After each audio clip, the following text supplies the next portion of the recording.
Leadership has evolved over the last couple of years, and it has taken more of a consensus type style in its approach rather than the top down.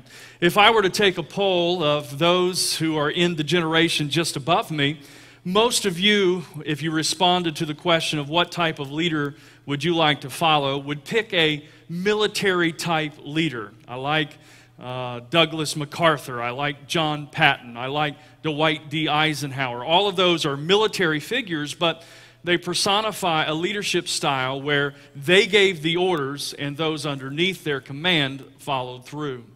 Today, leadership is a whole lot more of a team-building approach where you go to your friends and you ask them to help you. And yes, I did say friends because you need to build coalitions within your organization so that you can lead effectively.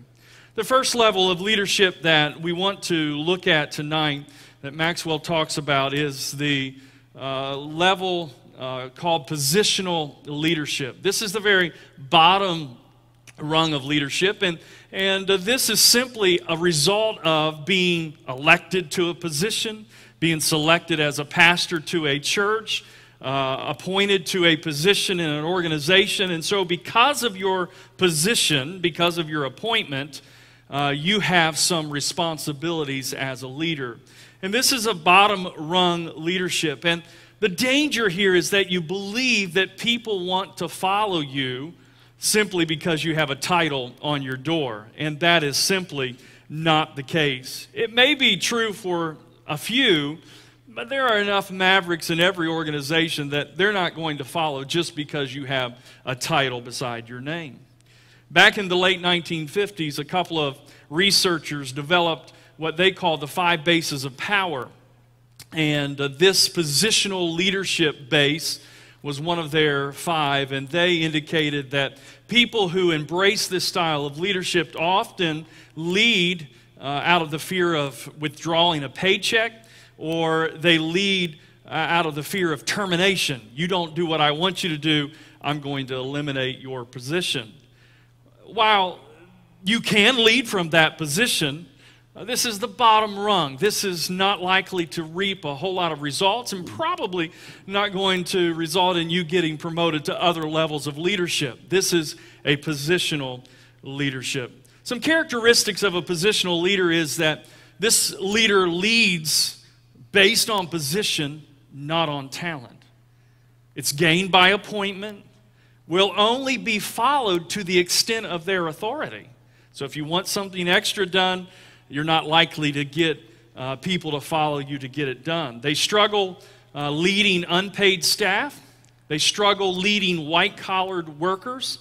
And they struggle with the next generation. I mentioned a moment ago, if you polled the generation previous to mine, you would find they want a top-down leader. If you poll the next generation right below me, you would discover that they want that consensus team-building leader. They want to know where they're going, they want to know why they're going there, and they want to know who they are going with. That is essential for them to understand.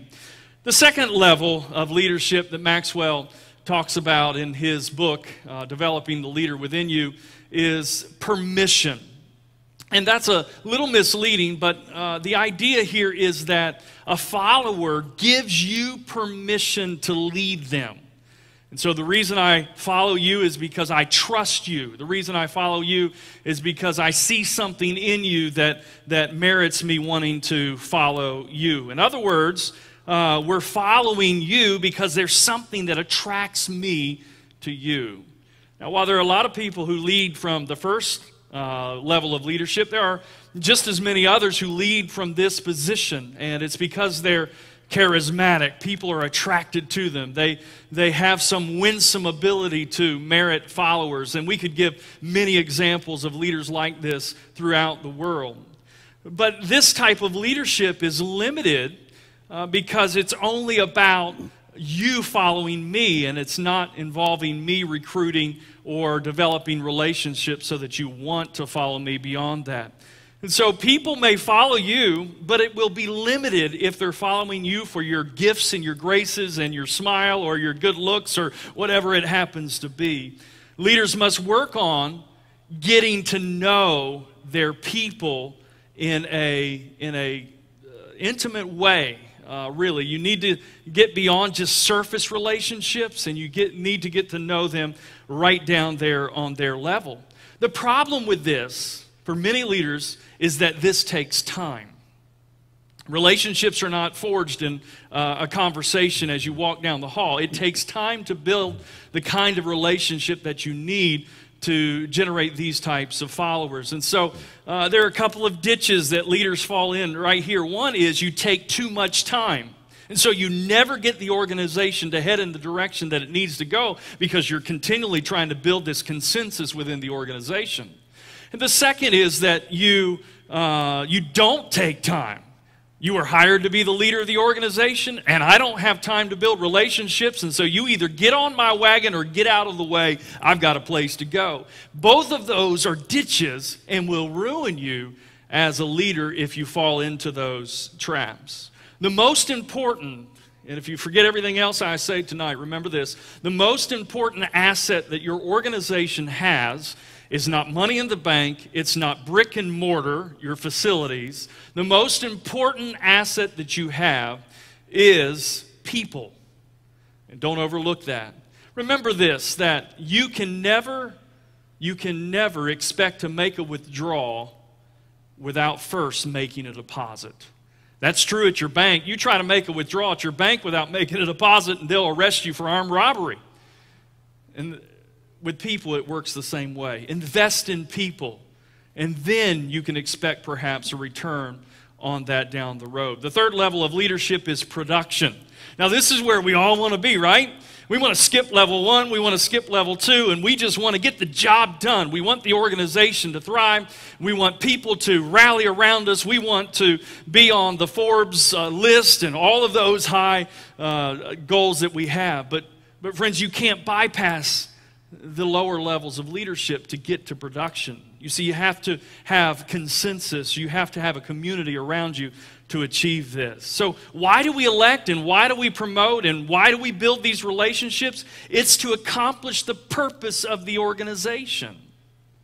Or in other words, it's to accomplish the organization's vision, and you do that through honoring its core values. So we can't miss that. It's fundamental to this level of leadership. Now, can you love people? Can you develop people? And can you build relationships? Can you invest in those within your organization and still be productive? Absolutely. You had better be doing those very things. In fact, there are some recent studies out that suggest that if your organization has a relaxed type atmosphere where you have fun, people are free to perhaps play jokes on one another within reason, and there are times of interaction at that level, that you will find your employee retention rate is higher.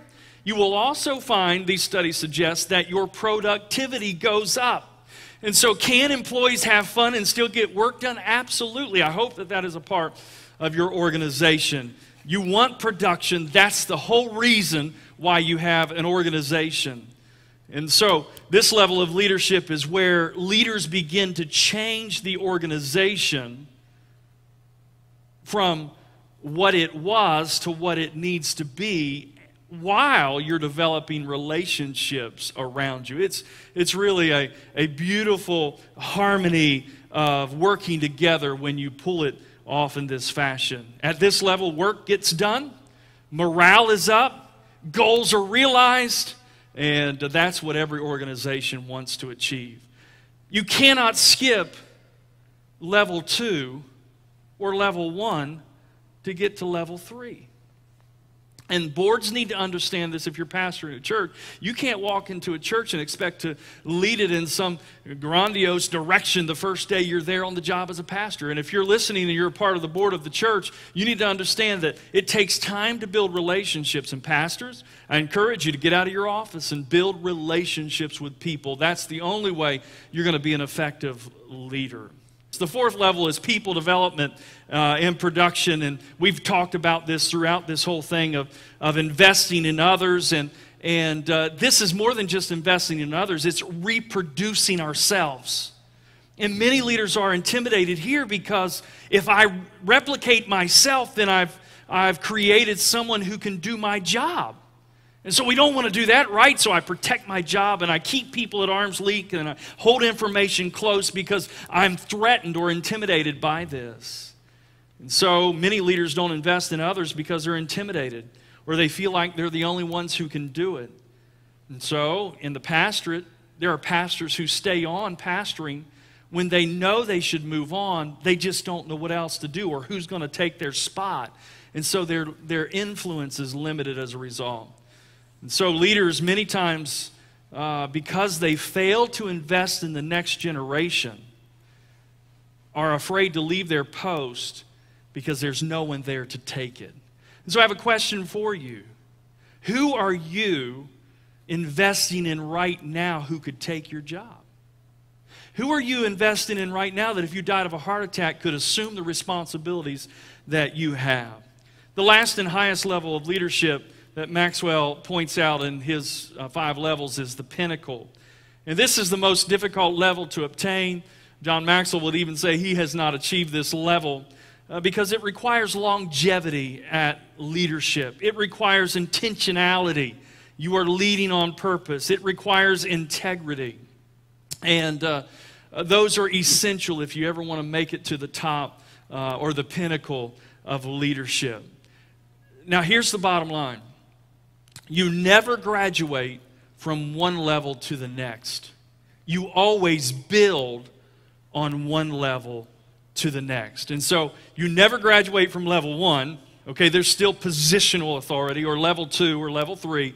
You just build on those. And so as you develop as a leader, you become well-rounded in your ability to have a network of people around you to help accomplish the mission and the vision of the organization while honoring its core values. Thank you.